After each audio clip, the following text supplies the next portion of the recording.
What's cooking, folks? Vermillion Phoenix here, and today I'm going to talk about something a little bit different than I have in the past, or at least not too different. I've actually talked about a recent upcoming update to the game, probably about, it's been a few months.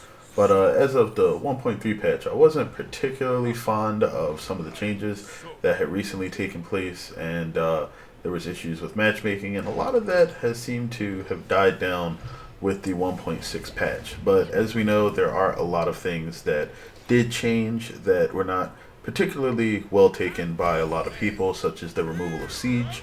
But I have faith that upon the survival elements of the game being put back into a well oiled or well working order, as well as the game being fleshed out a bit more and getting closer to release, that the developers will start thinking of some way to implement a more PvP focused experience than what's currently available, which is nothing.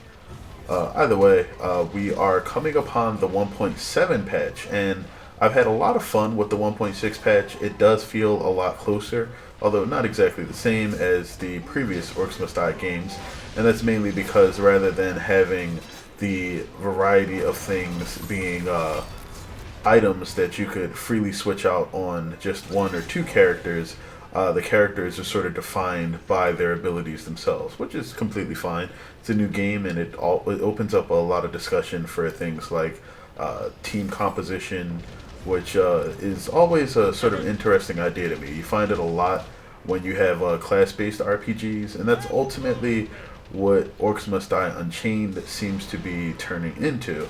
It's a action-based tower defense game with class-based character selection, and while that ultimately made it look almost 100% like a MOBA, the survival elements of it have been greatly improved recently and are starting to look more and more appealing.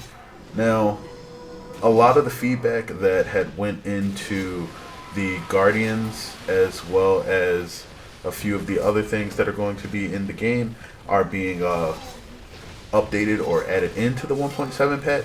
And so I want to talk about a couple of the Guardian changes that are presumed, which is going to be the Bartender and Cook Guardians getting special elemental attacks and special buffs, and the Weapon Right and Blacksmith Guardians are also going to get the same sort of treatment. So they'll have status debuffs, specific attack elements, and auras that give the heroes bonus abilities when the guardians themselves are in combat. So it'll be very beneficial for you to fight near your guardians, and so I think that pathing and guardian placement are going to become something that's more to the forefront of how the trap setups are done in survival, which to me sounds like a very amazing thing. Like, I mean, I've been able to clear most of the maps without much difficulty or without particularly high level traps, but at the same time, just having more interesting ways to deploy guardians, and them not all just being sort of reskinned cookie cutter cutouts of the exact same concepts, will be something that I think will be interesting to a lot of the players.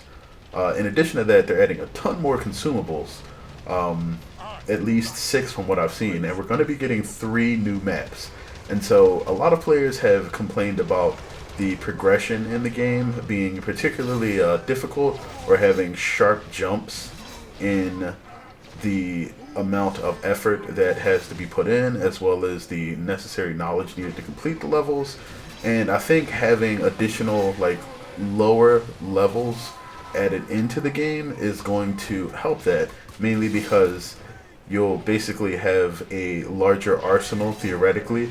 By playing through the game, you will have acquired more account experience, which will increase the damage that your heroes will do, and you will also have more traps and skulls. So you will have the opportunity to level up your traps further, or have a larger selection of heroes, and ultimately all of that is just beneficial. So I'm hoping when this patch drops on Tuesday, January, what is it, 17th or 18th, it'll be really interesting to see what the changes are, go through the new maps, which I'm sure I'll eventually get some walkthroughs up for Rift Lord and just continue to see how the game evolves. I really do want to reiterate that I like the state that the game is in now, and I'm looking forward to some of the improvements as well as some of the balance changes. Although, as far as that goes, Queen Bee, Bionka, is going to have a significant damage reduction, and they are fixing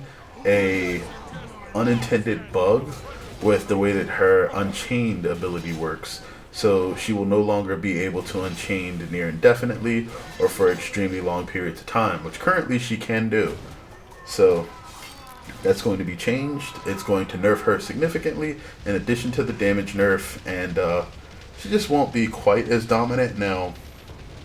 With that done, Bionka does already have her weaknesses, and I'll get into more of those when I get to the her particular character expo or whatever that we'll be talking about on the channel later on. But I'm not sure if she gets significantly weaker that she'll really be worth the extremely low mobility that she has. Like, I don't know if a lot of people take mobility in this game for granted, but it is super important. So we'll see when it gets here. But as far as that, Ivy is actually getting some buffs. They are increasing the armor reduction that her Reach of Roots has, and they are also going to be increasing the rate at which she heals herself and her allies. So all of that will be nice to see, and I guess I'll be talking more about it when the next patch comes. Either way, I sincerely appreciate you guys for checking this out. I hope that I get to see more of you commenting on the channel in the future. It's been great talking with you and just seeing how this game unfolds. Until next time, have a good one, folks.